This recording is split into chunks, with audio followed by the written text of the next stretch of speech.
Hello, in this video I'm going to show you how to change your new mail ring on the iPhone.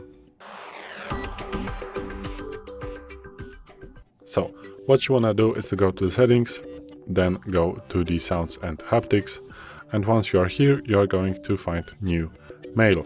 So, once you click on that, you can choose from the Apple options that Apple gives us.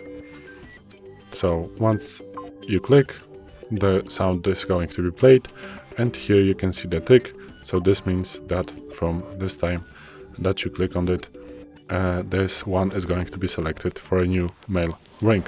Also, if you click to the classic, you can choose from another bunch of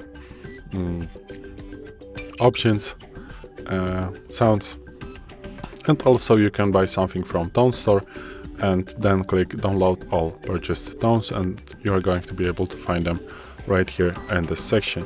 We have another video on our channel how to buy something from Tone Store, so you can go search for the video and you're going to be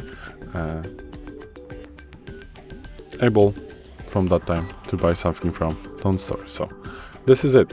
Thanks for watching. I hope this video helped you. If it did, please leave a like and consider to subscribe to our channel.